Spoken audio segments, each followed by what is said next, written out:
गुजरात के तटीय इलाकों में चक्रवर्ती तूफान बिपरजॉय से खंबे और पेड़ उखड़े, 23 लोग घायल। पंजाब, हरियाणा और चंडीगढ़ में हो सकती है बारिश। राज्य चुनाव आयोग ने की घोषणा, हरियाणा में 9 जुलाई को होंगे 1983 पंचायत सीटों पर उपचुनाव, 21 जून से नामांकन शुरू।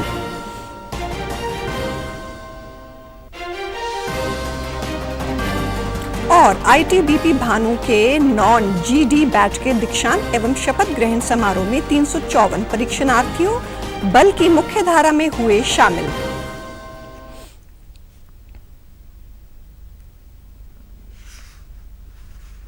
नमस्कार, चंडीगढ़ से आपका स्वागत है। मैं हूं शैली तनेजा। अब समाचार विस्तार से। गुजरात के तटीय इलाकों से टकराने के बाद चक्रवर्ती तूफान बिपरजॉय कमजोर पड़ गया है। मौसम विभाग के महानिदेशक मृत्युंजय महापात्रा ने कहा कि बिपरजॉय के कमजोर पड़ने के बाद आज शाम तक दक्षिण राजस्थान में चक्रवात के डिप्रेशन में बदलने की उम्मीद है। गुजरात में कल बिपरजॉय के लैंडफॉल की प्रक्रिया के दौरान 23 लोगों के जख्मी होने और 24 पशुओं के मरने की सूचना है। साथ ही तेज हवाओं की वजह से कच्छ और सौराष्ट्र इलाकों में पेड़ और खंभे उखड़ने की घटनाएं सामने आई हैं। तटीय इलाकों से करीब 1 लाख लोगों को सुरक्षित स्थानों पर पहुंचा दिया गया है। एनडीआरएफ, एससीआरएफ के अलावा army, navy, air force, Indian coast guard और बीएसएफ की टीमें राहत और बचाव कार्यों में जुटी हुई हैं। बिपरजॉय अरब सागर का सबसे लंबा तूफान बन चुका है। इसकी अवधि 10 दिन 12 घंटे की है। उधर बिपरजॉय के असर से पंजाब, हरियाणा और चंडीगढ़ में तापमान में 5 से 10 डिग्री तक की गिरावट आई है। साथ ही अगले 5 दिनों तक हल्की से मध्यम बारिश होने की संभावना है। मौसम विभाग के अनुसार 4 दिन तक 40 से 50 किलोमीटर प्रति घंटा की रफ्तार से तेज हवाएं भी चल सकती हैं। विभाग ने 4 दिन का येलो अलर्ट जारी करने के साथ एडवाइजरी भी जारी की है। इसके तहत कमजोर इमारतों, बिजली के खंभों और पेड़ों से दूर रहने के निर्देश दिए गए हैं। प्रधानमंत्री नरेंद्र मोदी ने हैदराबाद में चल रही G20 देशों की कृषि कार्य समूह की 3 दिवसीय मंत्री स्तरीय बैठक को वीडियो संदेश के जरिए संबोधित किया। प्रधानमंत्री ने G20 देशों वैश्विक खाद्य सुरक्षा सुनिश्चित करने के लिए सामूहिक प्रयास करने की अपील के साथ ही वैश्विक उर्वरक आपूर्ति श्रृंखला को मजबूत करने की भी अपील की। An Institute of Millets Research as a center of excellence for sharing best practices, research and technology in millets. Friends, I urge you to deliberate on how to undertake collective action to achieve global food security.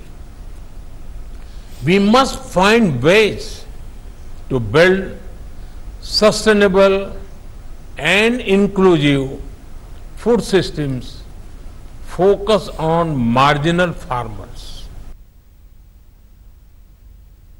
प्रधानमंत्री मोदी ने दुनिया भर में कृषि क्षेत्र में अपनाई जा रही अलग अलग पद्धतियों का उपयोग कर किसानों को सशक्त करने की बात भी कही। साथ ही उन्होंने ग्लोबल साउथ के छोटे और सीमांत किसानों के लिए किफायती उपयोगों पर भी विचार करने को कहा।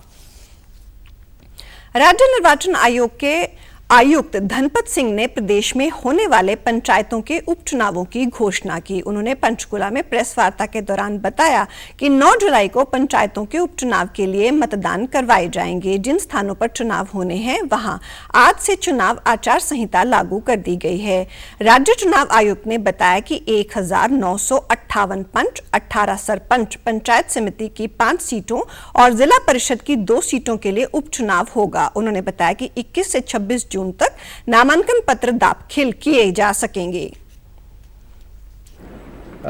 सभी जिले हैं इसमें इन्वॉल्व, 22 के 22 जिले इन्वॉल्व हैं और 18 सरपंचेज हैं, 5 मेंबर हैं पंचायत समिति के और 2 मेंबर जिला परिषद के हैं। डेट्स जिस दिन नॉमिनेशन पेपर्स प्रेजेंट किए जाएंगे 21/6 बुधवार वेडनेसडे से 26/6 मंडे तक, संडे को छोड़ के 10 बजे से 3 बजे तक नॉमिनेशन पेपर लिए जाएंगे जो भी कैंडिडेट्स इंटरेस्टेड हैं। जहां पर चुनाव आवश्यक हुआ वो 9 जुलाई 2023 को संडे को चुनाव करवाएंगे।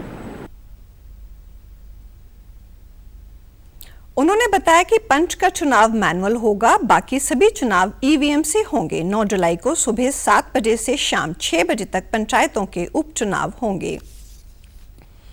अंत्योदय परिवारों के सदस्यों की मृत्यु या दिव्यांग होने की स्थिति में शुरू की गई दयालु योजना के तहत हरियाणा के मुख्यमंत्री मनोहर लाल ने 223 लाभार्थियों को 6 करोड़ 36 लाख रुपए उनके बैंक खातों में सीधे पहुंचाए।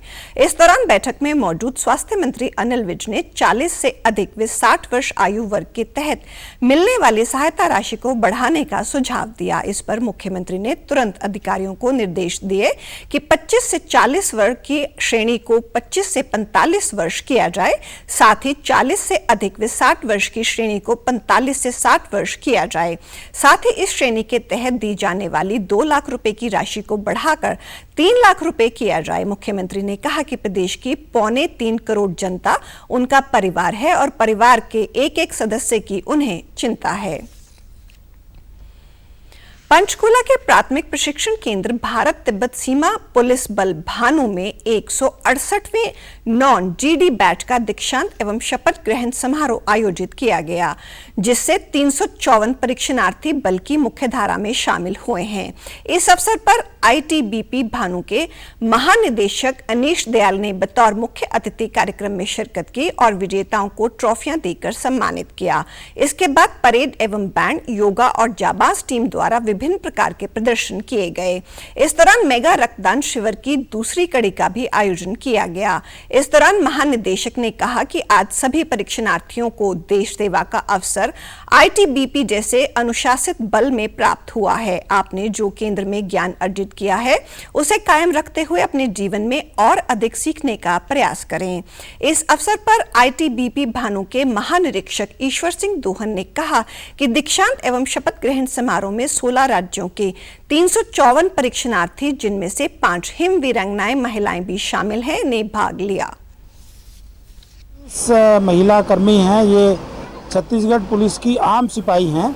आज इनका प्रदर्शन देखा है, इन्होंने जितनी गहनता से और जितना इंटरेस्ट लेके ये प्रशिक्षण प्राप्त किया है, ये इनकी दृढ़ता को और इनकी डेडिकेशन को दर्शाता है।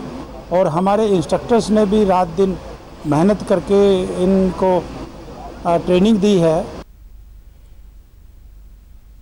उन्होंने बताया कि इन परीक्षणार्थियों की 24 महीने की ट्रेनिंग हुई है। छत्तीसगढ़ की 35 महिला परीक्षणार्थियों ने बैंड का कोर्स पूरा किया है।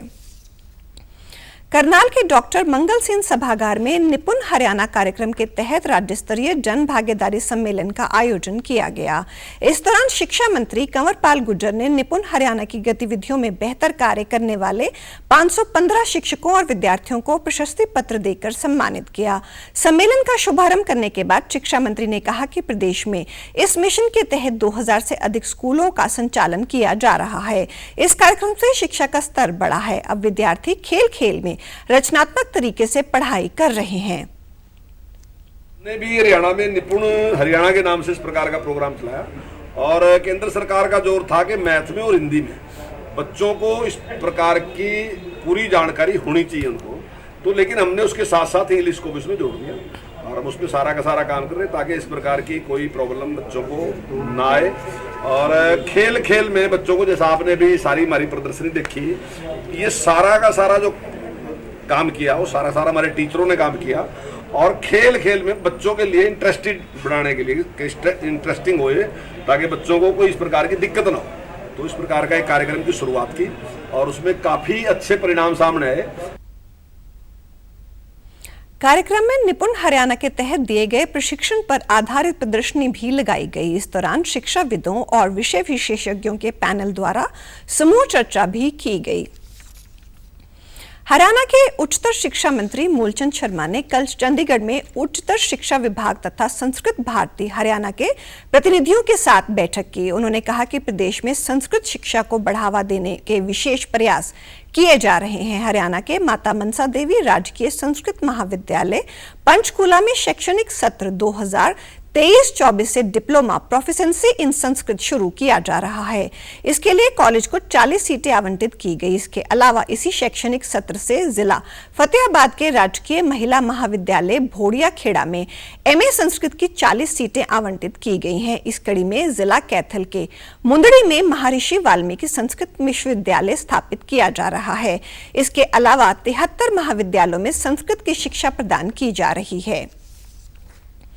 और अब पेश हैं खबरें फटाफट।